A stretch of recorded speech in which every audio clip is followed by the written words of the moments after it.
premier ministre du Québec gagne 6 fois moins d'argent que le PDG d'une entreprise de 1300 employés.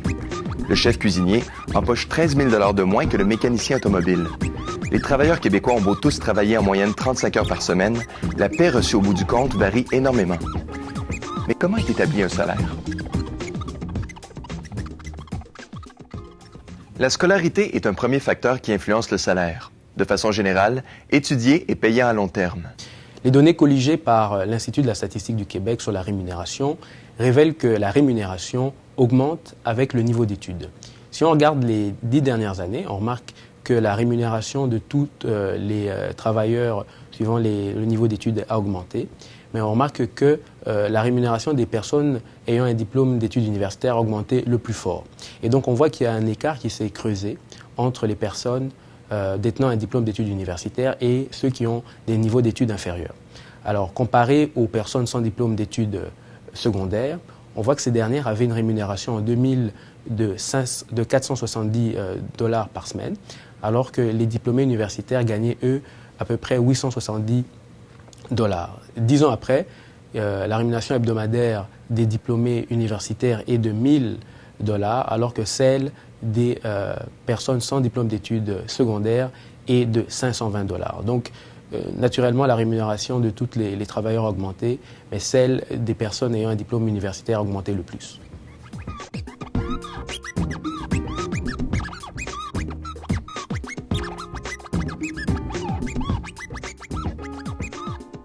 Mais ce n'est pas tout.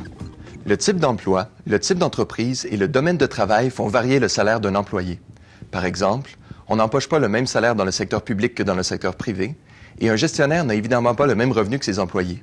De même, les salaires en PME sont différents de ceux d'une grande entreprise. Le salaire, il est fonction du marché, oui, mais il est aussi fonction de ce que sont les responsabilités, de ce qu'on s'attend du poste dans l'organisation. Donc, on a souvent aussi beaucoup d'informations sur ce qu'on devrait payer, juste en analysant un peu comment on paye les gens actuellement dans notre entreprise. Mais comment savoir si notre salaire est compétitif? Selon les spécialistes rencontrés, il est possible d'évaluer le salaire qui nous est offert en consultant certains sites web.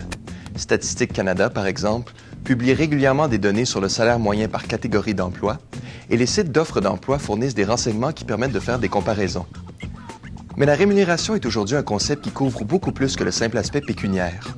En plus des dollars, elle comprend aujourd'hui la reconnaissance de la performance, la vie au travail, les avantages sociaux et le développement de la carrière.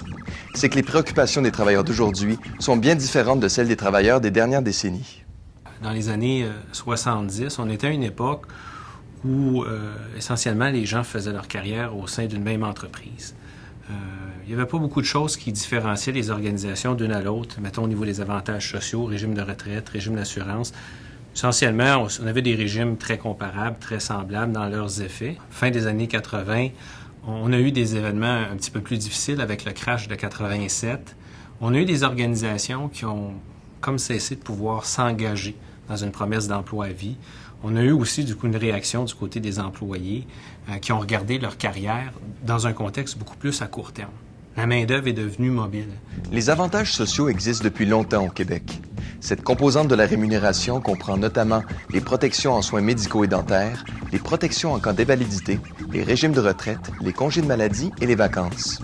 Depuis une vingtaine d'années, les employeurs revisitent cette notion car les besoins ont évolué et sont très variés. On trouve que les démographies au milieu des milieux de travail changent, non seulement par l'immigration, mais là, commencent à rentrer plusieurs générations en même temps.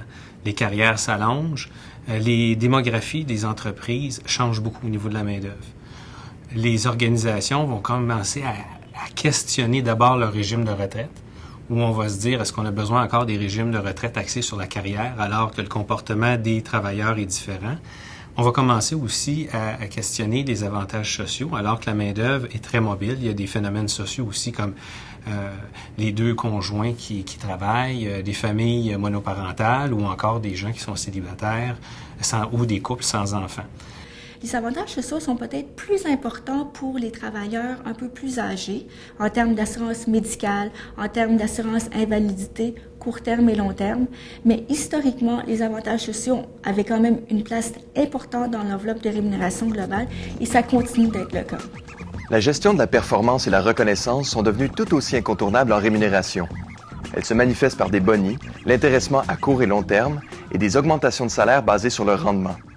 Tous ces incitatifs encouragent les travailleurs à toujours donner le meilleur d'eux-mêmes car ils récompensent l'effort. Alors, on va monter des programmes de rémunération globale qui vont féliciter, mettons, à titre d'exemple, l'augmentation de la valeur de l'entreprise. Ça peut être des résultats en termes d'efficacité, des gains de productivité. Ça peut être également aussi en termes d'augmentation de part de marché. Probablement aujourd'hui, on a des données là, qui disent probablement 60 à 70 % des employés non syndiqués sont admissibles à une certaine forme de bonification. C'est sûr que les bonis sont bien plus élevés pour des cadres supérieurs qu'ils vont l'être pour du personnel de soutien, mais il y a beaucoup de gens aujourd'hui admissibles à des bonis. Puis les bonis sont en fait toujours reliés à la performance. Parfois la performance strictement organisationnelle. Alors, tous les employés reçoivent le même pourcentage de leur principe en fonction de la performance organisationnelle. Et dans d'autres cas, on dit la performance organisationnelle, mais aussi ou la performance d'équipe ou d'unité d'affaires et la performance individuelle. Il y a aussi tout l'aspect de la reconnaissance, qui peut être aussi non monétaire, qui est intéressante. La reconnaissance, essentiellement, on veut célébrer, si je peux dire, là, des comportements, des succès d'une façon un peu plus informelle. Et alors, on va retrouver un paquet de choses relativement créatives, de la tape dans le dos jusqu'à probablement des cadeaux, ou si je peux dire, des rétributions de façon qui sont symboliques. La quatrième composante de la rémunération est le développement de la carrière, qui prend de plus en plus de place depuis une dizaine d'années. Cet aspect comprend la formation continue et les possibilités d'avancement. On veut aujourd'hui progresser dans l'entreprise et acquérir toujours plus de connaissances, explique Marc Chartrand. Quel genre de carrière on m'offre? Est-ce que j'ai la chance de me développer dans cette entreprise-là, puis dans 5 ou 10 ans d'accéder à des postes qui vont être plus stimulants pour moi, ou essentiellement l'employeur dit, regarde, je t'offre un emploi aujourd'hui, qu'est-ce que ça sera dans 3 ans, 5 ans, j'en ai aucune idée, puis je peux pas répondre à cette question-là. Bien, pour les employés, c'est souvent vu comme une forme de rémunération dans le sens que c'est tout ce qu'il retire de sa relation avec son employeur. Ça peut être des congrès. Ça peut être aussi des opportunités d'aller faire des stages dans l'entreprise. Que ce soit pour découvrir l'emploi de cadre, de gestionnaire. Le gouvernement du Québec avait un programme il y a plusieurs années qui s'appelait Format cadre et qui cherchait justement à intéresser des professionnels et des gestionnaires de d'autres niveaux à devenir des cadres de direction. Le dernier élément faisant partie de la rémunération globale est la vie au travail. En effet, on peut aujourd'hui considérer l'ambiance au bureau et la flexibilité de l'emploi comme faisant partie de la rémunération. Ces facteurs non monétaires pèsent de plus en plus dans la balance des travailleurs. La conciliation entre les obligations familiales ou privées et le travail, donc tous les aménagements de temps de travail, la commodité des lieux de travail, où l'entreprise est située, certains services qui seront peut-être offerts par l'entreprise. Dans le fond, c'est si je me lève le matin, j'ai-tu du plaisir pour aller travailler? Alors, c'est quoi les conditions dans lesquelles mon travail s'exerce? C'est quoi la culture de l'entreprise? Ça peut se traduire par la tenue vestimentaire. C'est-tu décontracté? C'est-tu très formel? Le vendredi, je peux-tu travailler en jeans? On a-tu des horaires d'été? Est-ce que c'est une culture assez égalitaire ou c'est très hiérarchique? Est-ce que j'ai des bureaux fermés? Est-ce que je suis dans un cubicule? Tu sais, tout ce qui va alentour qui fait que des fois, c'est plus le fun de travailler dans une entreprise que dans une autre, même si c'est le même type d'emploi, puis parfois même si c'est la même industrie.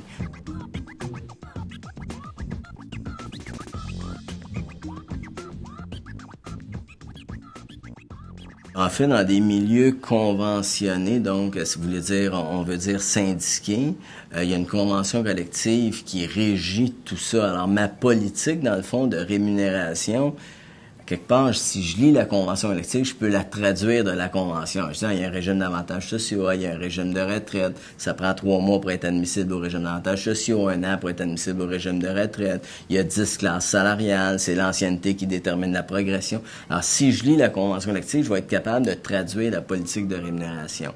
Et cette politique-là, contrairement à ce qu'on a dans des contextes non syndiqués, cette politique-là, elle est négociée. Les avantages sociaux, la reconnaissance de la performance, la formation, la vie au travail.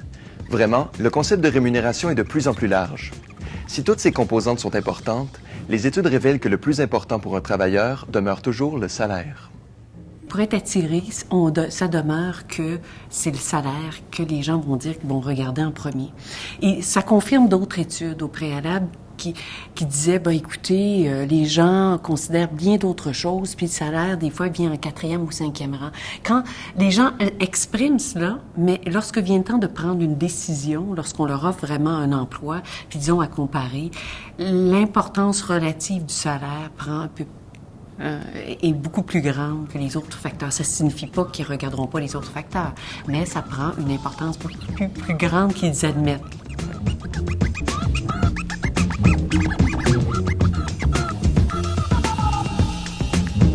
Les employeurs ont toutefois intérêt à offrir plus qu'un salaire et à tenir compte des 4 autres composantes de la rémunération s'ils veulent garder leurs employés.